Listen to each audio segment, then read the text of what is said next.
Hey YouTube, welcome back to my channel. So I am back and Piers never left, and he has pretty much used his tribute to Prince Philip to issue a fresh swipe at Meghan Markle, basically implying that even beyond the grave, Prince Philip has outdone her. And it's true. What could I really say? There's nothing much like the British stiff upper lip and class and having a restraint on your emotions that will always win the day. And that's exactly what the royal family possess. That's why globally people are so obsessed with them and fascinated with them. It's not just their wealth, it's not just the history, it's also the way they conduct themselves in public. They are not celebrities, they are not tabloid fodder, and they do not culturally offer themselves up like that. And that's what we like about them. That is their authenticity. They are authentically rich, authentically upper class, and authentically elite society. And this is what Meghan Markle came to the UK for. This is what has made her all of these millions of pounds in these Netflix deals and given her all of these jobs that she was so desperate to get her hands on, which she could not achieve by herself. So this article is by Birmingham Live, and it was written a couple of days ago, so it's slightly old, it's out there, but I thought I would cover it on the channel anyway. Piers uses Prince Philip tribute to issue fresh swipe at Meghan Markle. The 56-year-old former Good Morning Britain presenter has had his say in a new interview. Piers has launched a fresh attack on Meghan while paying tribute to the Duke of Edinburgh at the same time.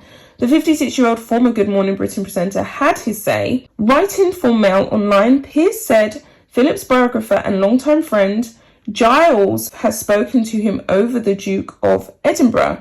Prince Philip passed on Friday, April 9th, and will be laid to rest Saturday in a small funeral with only 30 people attending.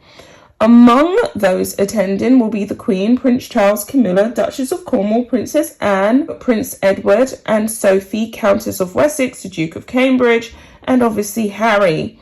Meghan will not be attending. So Piers said, he said to me more than once, remember that the attention comes because of the position you are privileged to hold, not because of who you are. If you think it's all about you, you'll never be happy.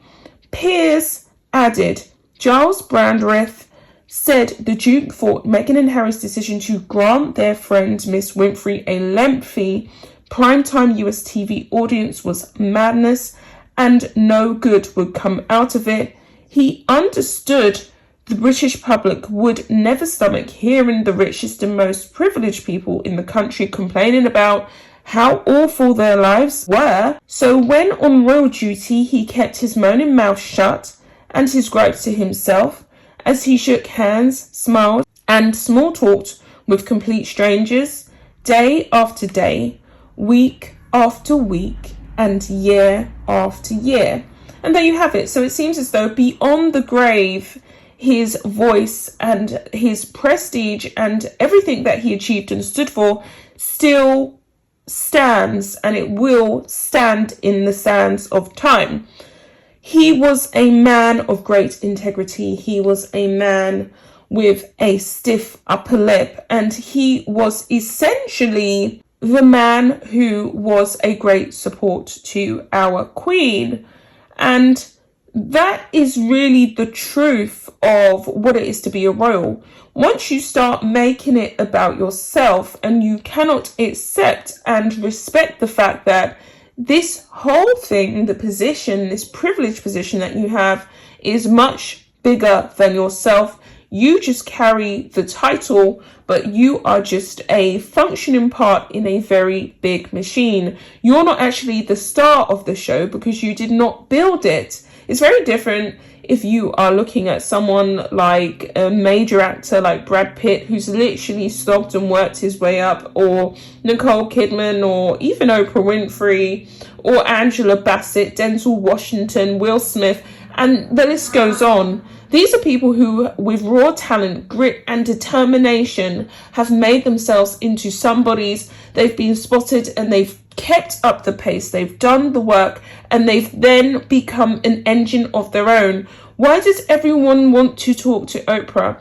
Oprah has risen through the ranks. She's been in telly for 4 decades now, and she has built a prestige around herself. So everyone wants to do a major tell-all interview with her because they know what it means, and they know that everyone's going to watch it and everyone's going to listen because they are talking to Oprah. It's a big thing. But if you just happen to be privileged and born into the royal firm, it's not really ever about you. And Harry, yes, he is Prince Harry. He is a prince by birth, but he hasn't done anything to be really of any real relevance. He's trying to break the mold and build a foundation of something unique, build a foundation where it's all about him. And that's why he's failing, unfortunately, because he's not as special as he thinks he is. And Meghan definitely isn't as special as she thinks she is, because we've seen her. She had 2 decades running around in Hollywood and Canada trying to be a somebody, realized at the end of it, right, I'm not going to become a billionaire by myself. I'm not going to be able to build that lifestyle. This could all collapse tomorrow. She even apparently applied to work on the Wendy Williams show. Then she was fortunate enough to snag a slice of British aristocracy. But that is all she'll ever be seen as, someone who was fortunate enough to snag a small slice of British aristocracy.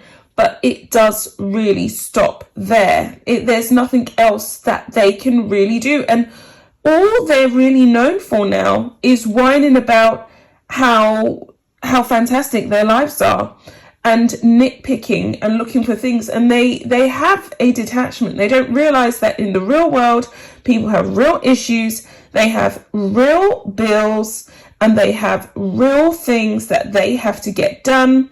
And they are not privileged to sit there and talk about a comment or a jibe or a gesture that they felt as though it was a malicious, vindictive attack coming from a negative, spiteful person. And a lot of the other members of the royal firm, even though we know they live fantastic lives, like William and Kate, really do respect the fact that they are just doing a job. They're not the stars of the show. They are just functioning, as I said, in a very big machine.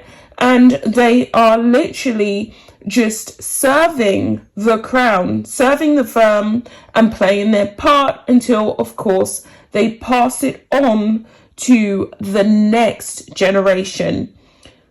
And I cannot wait for Prince William to be king and to take the throne, because I think that he fully understands it, especially now, more so than ever, with a brother who has gone rogue and is running around in the United States of America, ready to say absolutely anything at the drop of a hat. So that's where I think I'm going to leave the video, guys. There's a lot more stuff to cover. And with all that being said, I will be back with another one. Bye, guys.